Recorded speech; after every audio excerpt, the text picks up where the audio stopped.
Halo teman-teman, selamat datang di channel Putri Novel Audio. Jangan lupa subscribe ya. Terima kasih. Episode 1. Sarah menghapus air matanya perlahan, ketika dengan berat hati menerima keputusan bahwa dia harus menikah dengan Raka. Raka sebenarnya sudah bertunangan dengan adiknya Sally, hampir 5 tahun. Ketika Sally lulus SMA, orang tua mereka sudah membuat kesepakatan mempererat hubungan baik mereka dengan membuat perjanjian itu. Sally dan Raka juga sudah saling mengenal cukup lama karena mereka satu sekolah saat SMA. Raka adalah kakak kelas Sally. Pertunangan itu berjalan mulus karena Raka ternyata juga menyukai Sally dan mereka juga status berpacaran saat itu. Singkat cerita, Sally juga tidak menolak untuk diikat dalam hubungan pertunangan dengan Raka. Meskipun track record Sally adalah seorang gadis yang suka bergonta, ganti pacar saat SMA. Maklum saja, Sally termasuk gadis yang populer karena kecantikannya dan juga kekayaan orang tuanya. Sarah meskipun hanya terpaut usia kurang dari 1 tahun dari adiknya, bersekolah di sekolah yang berbeda. Sarah mengambil sekolah kejuruan, mengambil jurusan tata busana. Sarah tidak terlalu mengenal Raka, karena setelah lulus SMK, Sarah mengambil kuliah di universitas lokal di kotanya sementara Raka dan Sally setelah pertunangan masing-masing melanjutkan ke luar negeri di negara yang berbeda. Orang tua angkat Sarah, Pak Wijaya dan Ibu Mita adalah paman dan bibinya sendiri. Sarah diadopsi ketika baru lahir karena papanya, adik kandung ayah angkatnya dan ibunya meninggal setelah seminggu melahirkan Sarah. Ayah kandung Sarah menyerahkan Sarah begitu saja dengan alasan, di dalam asuhan keluarga Pak Wijaya, Sarah tentu terawat dengan baik. Apalagi Pak Wijaya dan Ibu Mita sudah menikah hampir 4 tahun tetapi belum mendapatkan keturunan. Saat usia Sarah 4 bulan, Ibu Mita mengandung Sally. Sarah dan Sally tumbuh bersama menjadi 2 orang gadis cantik meskipun dengan rupa dan kepribadian yang berbeda. Sally dengan kulit putih, wajah tirus hidung bangir, dengan perawakan yang semampai. Sikap yang selalu ceria dan manja menjadikannya gadis yang selalu disukai banyak orang. Sarah memang tidak seputih kulit Sally tetapi juga berwajah manis dengan sikap yang lebih tenang dan dewasa. Perusahaan yang bergerak di bidang perhotelan dan real estate yang kini dipimpin oleh Pak Wijaya, dirintis bersama dengan Pak Rudiat, ayah Raka. Demi menjalin hubungan baik sekaligus mengamankan aset mereka, akhirnya disepakati pernikahan antara Raka dan Sally. Apalagi Raka dan Sally juga mempunyai hubungan kekasih saat itu. Setelah sama menyelesaikan kuliah, ditetapkanlah pernikahan. Pernikahan yang digadang-gadangkan menjadi pernikahan termewah di kota mereka. Karena keluarga mereka adalah termasuk jajaran Crazy Rich di kota ini. Beberapa hotel, kafe dan pusat perbelanjaan adalah milik keluarga mereka. Sarah sendiri berusaha mandiri karena sambil kuliah juga membuka toko butik dengan sebagian dari isinya adalah rancangannya. Berbekal sekolah dan minatnya dalam bidang desainer, Sarah menjadi pengusaha muda pemula yang lumayan bisa diperhitungkan. 6 bulan yang lalu, saat kepulangan Sally dari Singapura, diadakan pertemuan keluarga untuk membicarakan pernikahan Sally dan Raka. Itulah kali pertama Sarah bertemu Raka setelah acara pertunangan 5 tahun yang lalu. Raka berubah banyak dari yang pernah dilihat Sarah bertahun-tahun yang lalu. Raka telah menjadi laki yang nampak matang dan maskulin. Rahangnya kokoh dengan mata yang hitam kelam, badan tinggi tegap dan rapi bersih. Benar menampilkan figur laki dewasa. Dan, semua kekacauan itu bermula seminggu yang lalu, saat Sally meminta pertunangannya dibatalkan. Kamu sudah gila, Sally, tanggal pernikahanmu kurang dari sebulan, dan kamu meminta dibatalkan. Papanya melotot, seolah matanya hampir keluar. Semua yang duduk di ruang keluarga seperti tersambar petir. Rapat keluarga yang semula berencana mematangkan acara perhelatan pernikahan itu berubah menjadi begitu menegangkan. "Jangan bercanda, Sally." Mamanya tak kalah terkejutnya. "Sally serius." "Ma." Sally berdiri dari duduknya. Sarah hanya tertegun dari tempat duduknya. Masih belum yakin dengan apa yang didengarnya. Setelah Sally pertimbangkan, rencana pernikahan ini tidak usah dilanjutkan. Begitu entengnya ucapan itu keluar dari mulut Sally, meskipun bernada lirih. Wajah papanya merah padam. "Semudah itu kamu membatalkan dengan alasan yang tidak jelas. Ini bukan main. Main. Sally, ini bukan main. Main." Papanya berdiri dengan jari mengacung menahan amarah. "Kamu kenapa, Nak? Apa kamu terlalu gugup atau tegang karena hari H sudah dekat? Itu normal saja. Tidak usah sampai begini." Mamanya mendekati Sally, sambil berusaha memeluk Sally. Sally mulai menangis di pelukan mamanya. "Sabar, Pak. Kita bicarakan baik. Baik." Mungkin Sally hanya tertekan menjelang pernikahannya. Sarah menenangkan papanya. "Tapi kan tidak perlu sampai meminta membatalkan pernikahan." Dengan kesal papa menghempaskan dirinya di atas sofa. Sally jarang menceritakan masalah pribadinya kepada Sarah sejak Sally bertunangan dengan Raka dan sekolah di Singapura. Mereka tenggelam dalam kesibukannya masing-masing. Kadang memang berhubungan lewat telepon, messenger atau WA. Tapi selama ini, biasa saja. Pembicaraan hanya seputar kabar, kangen dan kesibukan masing-masing. Selama kepulangannya ini, bahkan Sally jarang menyinggung soal hubungannya dengan Raka. Semua sudah diatur dan semua baik saja. Itulah yang dipikiran Sarah. Dan lagi, Sarah tahu Raka dan Sally adalah pasangan yang saling mencintai. Setiap liburan mereka saling mengunjungi. Kadang Raka ke Singapura atau Sally yang berangkat ke Jerman. Semua benar seperti tidak ada masalah. Sarah sendiri cukup tertutup dengan masalah pribadinya. Karena sejak dulu Sarah hanya pendengar yang baik untuk Sally. Pernah sekali menjalin hubungan saat kuliah di semester 3 dengan kakak tingkat. Mereka berpacaran 1,5 tahun tetapi akhirnya kandas. Karena sang kekasih kecantol dengan teman baiknya. Sarah cukup trauma dengan hal itu. Karena pertama kali menyukai seseorang lalu dicampakkan begitu saja. Apalagi dikhianati oleh kekasih dan sahabatnya sekaligus. Sibukannya mengurus butiknya sambil kuliah, membuatnya pelan melupakan luka hatinya. Malam itu, seusai rapat keluarga yang kacau itu, Sarah berusaha menenangkan Sally dan membawa Sally ke kamarnya. "Jangan membuat papa dan mama jadi bingung begitu." Sarah memandang adiknya, yang menyeka air matanya. "Aku benar tidak bisa melanjutkannya." Sally berucap dengan bibir bergetar. "Masalahnya kenapa? Kamu bertengkar dengan Raka?" Tanya Sarah mengernyit dahi. Sally menggeleng pelan. Terus, "Kenapa? Masalahnya apa?" cecar Sarah. Aku mencintai orang lain." Sally mengangkat wajahnya yang sembab. Sarah terperangah mendengar jawaban Sally. "Jangan bercanda, Sal. Tidak lucu." Sarah terkekeh, tidak mempercayai ucapan Sally. Selama ini, Sarah menganggap Raka dan Sarah benar pasangan yang ideal. Mereka saling mencintai. Hubungan mereka sangat direstui dan yang melihat mereka berdua pasti akan merasa iri. Pasangan yang benar serasi. Sarah tidak menyangka, ucapan Sally itu benar serius. Terbukti 3 hari yang lalu Sally kabur dari rumah. Kabur dengan mantan pacar SMA-nya yang sudah berkeluarga.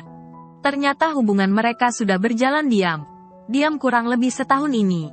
Diawali pertemuan tidak sengaja bertemu di Singapura.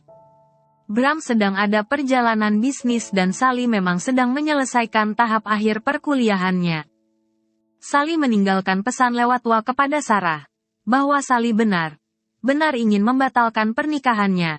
Dia lebih memilih Bram. Dia sudah menentukan hati bahwa Bram adalah orang yang tepat untuknya. Bram masih terikat pernikahan dengan istrinya. Ini menambah ruwet permasalahan. Karena kepergian Sally selain kabur dari pernikahannya, juga karena menyematkannya status perampas istri orang. Setelah kepergian Sally bahkan handphonenya dinonaktifkan. Papa dan mamanya sok berat. Tak tahu harus berbuat apa. Sally anak kesayangan mereka. Tega mempermalukan orang tua mereka sebegitu rupa. Saat Raka dihubungi Sarah untuk datang hari ini, semuanya membuat jungkir balik kehidupan Sarah. Sally kabur. Raka menatap satu mereka yang ada di dalam ruangan itu, seolah mencari kebenaran. Mama mulai terisak.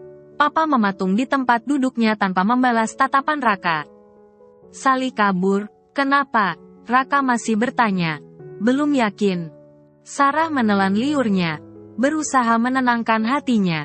Hanya dialah sekarang yang bisa menjelaskan duduk perkaranya. Sally ingin membatalkan pernikahan. Mungkin dia belum siap, desah Sarah. Dia tahu.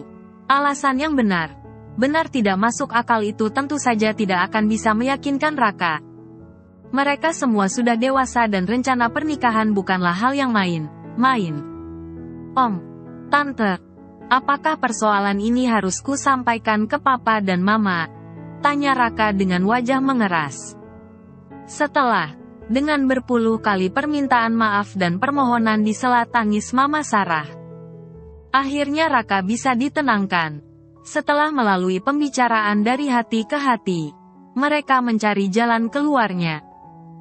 Entah dari mana awal mulanya, Mama Sarah melontarkan ide. Sarah menggantikan Sally untuk pernikahan itu. Ide yang membuat Sarah melongo tak bisa mengucapkan sepatah kata. Apalagi mamanya yang setiap kali berbicara selama ini selalu saja mengingatkannya tentang betapa seharusnya Sarah berterima kasih kepada mereka yang telah membesarkannya. Ya, dari dulu mamanya memang tidak pernah benar menganggapnya anak. Sarah baginya adalah anak angkat yang bukan apa-apa. Awalnya, tentu saja Raka menolak keras. Dia benar merasa mencintai Sally tetapi sekaligus terguncang karena telah dikhianati orang yang disayanginya. Begitu juga Sarah tentu saja tidak menerima. Tetapi orang tua Sarah meyakinkan Raka bahwa hanya inilah jalan terbaik. Menyelamatkan nama baik keluarga mereka. Menyelamatkan hubungan baik kedua belah pihak dan menghindari kehancuran perusahaan yang telah dirintis orang tua mereka berpuluh-puluh tahun yang lalu. Dan terlebih lagi mengingat kondisi Mama Raka sekarang, yang dalam keadaan sakit. Sarah menatap ke arah langit malam menembus kaca jendela kamarnya dengan hati yang benar tak menentu. Sepulang Raka tadi dengan membawa kesepakatan meyakinkan orang tuanya tentang siapa yang akan dinikahinya 2 minggu lagi. Yang tertinggal hanya Sarah yang masih dalam banyak kebimbangan. Kenapa dia harus menjalani hidup yang bukan dia yang memilihnya? Bahkan dia tidak berhak berkata tidak untuk sebuah pernikahan yang tidak dikehendakinya. Inilah waktunya. Kamu membalas budi kami. Orang yang telah membesarkan kamu. Ucapan tajam mamanya sebelum Sarah masuk ke kamarnya seperti dengung di telinganya. Terus terngiang. Memaksa air matanya turun lagi. Dari sinilah kekacauan hidup Sarah bermula. Raka memicu mobilnya dengan perasaan galau. Entah bagaimana harus menghadapi orang tuanya. Bagaimana menjelaskan semua ini? Tidak terbersit di pikirannya. Sally melakukan semua ini padanya. Sang tunangan yang selama ini benar disukainya dan yang begitu manja padanya. Sally yang disayanginya sejak SMA benar mengkhianatinya. Meninggalkannya tanpa pesan satu kalimat pun. Pantas saja dalam beberapa hari terakhir ini, wanya off dan kontaknya seringkali di luar jangkauan. Tetapi karena sedari dulu, Raka bukanlah orang yang posesif terhadap tunangannya. Tidak ada kecurigaan apapun di hati Raka. Percaya tidak percaya selama ini, sedikit pun Raka tak pernah mempunyai perasaan cemburu terhadap Sally. Raka yakin saja, apapun yang dilakukan Sally, tetap saja Sally adalah miliknya. Semua orang tahu itu. Sebelum dia berangkat ke Kuala Lumpur mewakili sang ayah dalam peresmian salah satu hotel mereka yang baru dibuka di sana, Mereka berdua sempat bertemu sebentar di sebuah restoran. Sekedar makan siang dan membahas persiapan fitting terakhir kostum pernikahan. Memastikan pra-perhelatan sudah ditangani dengan benar oleh wedding EO mereka. Meskipun sebenarnya mereka tahu kesiapan sudah 80% ditangani oleh Dea, asisten Raka. Fittingnya tunggu kamu datang aja. Toh yang mendesainnya Sarah juga. Sahut Sally ketika Raka mengajak menyempatkan diri melakukan fitting baju pengantin sebelum keberangkatannya. Di saat itu, Sally memang agak gelisah dan menghindari berbicara banyak. Dia lebih sibuk dengan handphonenya. Tapi, Raka tidak pernah berpikir macam-macam. Mungkin dia terlalu tegang atau tertekan menghadapi acara pernikahan yang sudah begitu dekat. Itu yang terbersit di hati Raka menanggapi sikap Sally yang tidak seceria biasanya. Jam telah menunjukkan pukul 20.15 waktu Indonesia Barat. 15 menit yang lalu Raka baru meninggalkan kediaman orang tua Sally. Setelah hampir 3 jam menghadapi orang tua Sally, menerima kabar yang tidak hanya mengejutkannya tetapi juga menghancurkan perasaannya. Handphone di tangan kirinya terus saja mengulang panggilan untuk satu nomor, kontak Sally. Dengan kesal dibantingnya HP-nya ke jok mobil yang kosong di sampingnya. Sumpah serapah meluncur lewat bibir tipisnya seperti gumam yang tidak jelas. Raka membelokkan mobilnya di depan sebuah kafe. Salah satu favoritnya ketika sedang suntuk. Di kotanya. Masih salah satu dari kafe milik keluarga mereka. Di situ ada menyediakan beberapa jenis minuman beralkohol rendah juga. Setelah memarkir mobilnya, Raka menuju sebuah sudut kafe. Segera melambaikan tangan dan memesan beberapa botol bir. Raka benar tidak mengerti apa yang sebenarnya merasuki Sally, sampai melakukan hal sejauh ini. Saat mendengar Sally ingin membatalkan pertunangan, tentu saja Raka tidak bisa mempercayai. Bahkan setelah Sarah menunjukkan semua riwayat chatnya dengan Sally, Raka masih berharap semuanya itu bohong. Bram, ya Bramantio. Raka cukup mengenalnya. Saat mereka satu tim basket waktu SMA, Bram memang tidak terlalu akrab dengannya. Tapi Raka tahu benar sepak terjang Bram. Bram memang salah satu dari laki populer di sekolahnya dan juga pernah menjadi pacar Sally. Tapi hubungan mereka tidak lebih dari 1 semester. Masih cukup lekat di ingatan Raka. Bagaimana Sally terseduh di pundak Raka. Karena mendapati Bram berpelukan mesra dengan Niar, teman sekelas mereka di belakang kantin sekolah. Rakalah yang dengan sabar menenangkan gadis itu dan mengantarnya pulang. Dan sekarang, betapa tak masuk akalnya saat mendengar bahwa Sally kabur dengan Bram, yang bahkan sudah menikah dan mempunyai seorang anak. Dalam 5 tahun ini, semenjak pertunangan mereka, Raka benar menaruh harapan yang besar terhadap hubungan mereka. Karena kepercayaannya yang tidak kalah besarnya kepada Sally, Raka memberi kebebasan yang seluas-luasnya kepada tunangannya itu.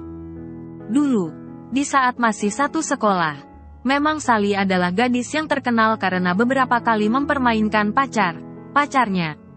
Tapi, itu dulu sekali. Saat Sally masih belum dewasa. Saat Sally masih remaja. Raka begitu yakin, gadis yang disayanginya itu akan berubah bersama waktu. Setiap orang punya masa lalu dan Raka sungguh tidak mempermasalahkannya. Ketika Raka menyematkan cincin di jemari manis Sally 5 tahun yang lalu, dia percaya Sally akan berhenti bermain. Main karena ada yang benar menjaga dan mengikatnya. Beberapa tahun terakhir biarpun Raka dipisahkan jarak bahkan laut dan benua, Raka berusaha menjaga hatinya. Karena keyakinannya pada cinta Sally. Dan, hubungan mereka benar baik saja. Dia dan Sally hampir setiap hari akan selalu saling berkirim kabar. Lewat chat, lewat pesan email dan video call. Sally menjadi hiburan tersendiri di sela kesibukan Raka. Betapa menyenangkan saat mendengar Sally bercerita dengan manja tentang kegiatannya, tentang kampusnya, teman barunya. Kadang bahkan Sally meminta Raka mengerjakan beberapa tugas mata kuliahnya. Semua normal. Benar, benar normal. Di waktu libur, Sally kadang tiba muncul di pintu apartemennya dengan wajah sumringah. Surprise! Tawa lebar mengiringi mata yang berbinar manja, berdiri seperti bulan cerah di ambang pintu.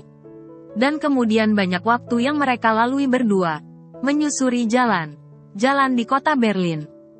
Mengingat cerianya, Sally ketika suatu sore di Taman Grunewald, menikmati senja di pinggir sungai Havel dan berpegangan tangan sambil berjalan kaki di antara rimbunan pepohonan di Tiergarten. Apakah semua kenangan itu hanyalah cerita tak bermakna untuk Sally? Raka meneguk kuat sebotol bir. Mengenang semua itu seperti gores hatinya dengan kaca. Terasa sesak. Selintas raut wajah Sarah di benaknya yang kusut. Gadis itu seperti seorang puteri tertindas dengan mimik yang begitu misterius. Wajah yang seperti menyimpan banyak hal yang bahkan dia sendiri tidak bisa mengungkapkannya. Benar bertolak belakang dengan wajah Sally yang selalu mengambang senyum itu. Wajah Sarah terlalu tenang, seperti kolam tak berikan, seperti lukisan cantik yang buram. Dari dulu sesuatu yang langka jika melihat tawa lepas di bibirnya. Dan Sarah, si gadis pendiam itu menggantikan posisi malaikat kecilnya Sally. Benar membuat Raka memejamkan matanya kuat. Om dan Tante Wijaya seperti orang tua kedua untuk Raka.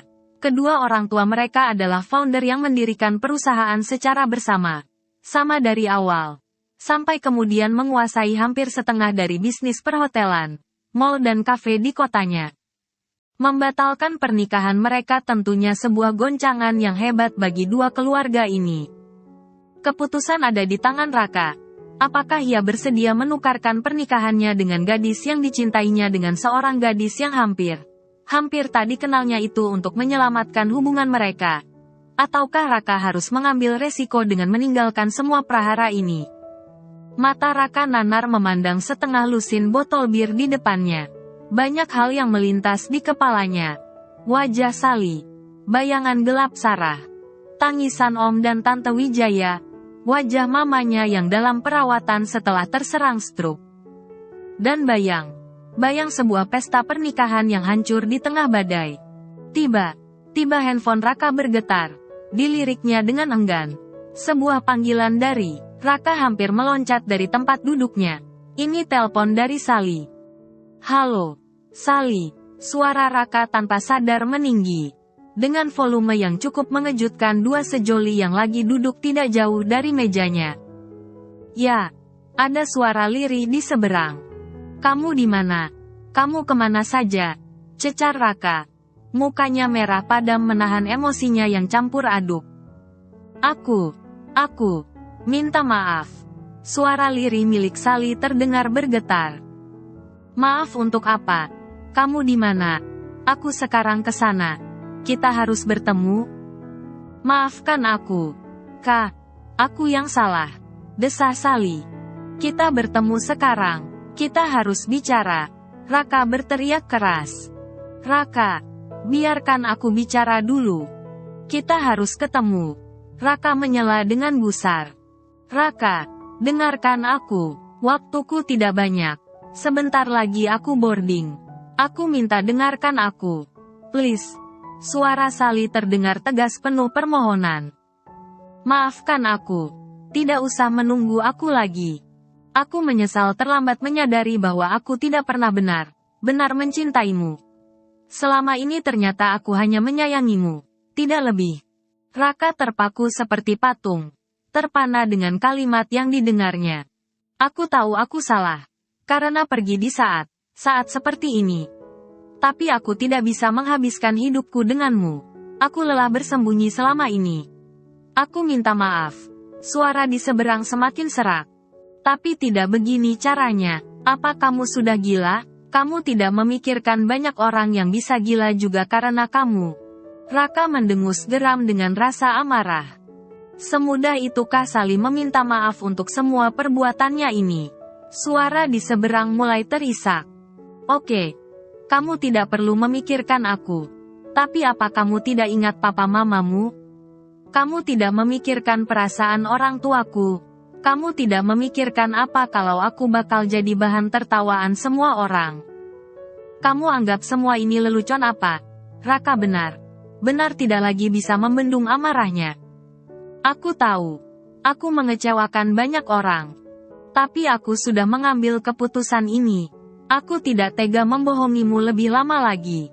Aku mencintai orang lain. Aku lebih bahagia dengannya. Aku tidak mau menciptakan pernikahan neraka untuk kita berdua. Jika ini diteruskan. Raka terduduk lemas. Banyak kata yang ingin diucapkannya tapi semuanya seperti tertahan di tenggorokan. Sesaat mereka berdua terperangkap hening. Tidak tahu harus berbicara apa. Raka, kamu masih mendengarkanku kan? Terdengar isak kecil di sana. Sally, nggak begini caranya. Ayo kita bicarakan baik-baik. Pulanglah. Raka memejamkan matanya yang terasa perih. Raka tidak pernah merasa putus asa seperti ini. Aku tidak bisa kembali. Bram menungguku. Dan sekarang aku sedang mengandung anaknya. Terdengar suara terbata. Bata Sally di ujung sana. Tapi suara itu seperti petir di telinga Raka. Raka terbelalak. Seperti orang yang dihujam jantungnya. Semua yang ada di dalam dadanya terasa sesak. Mulutnya seperti kram. Tak tahu harus mengatakan apa. Apalagi. Maafkan aku telah mengecewakanmu begini. Tidak perlu menunggu aku lagi. Aku minta maaf. Kalimat lirih di sela isak itu kemudian terdengar nada sela panggilan berakhir. Bersambung dulu ya teman-teman.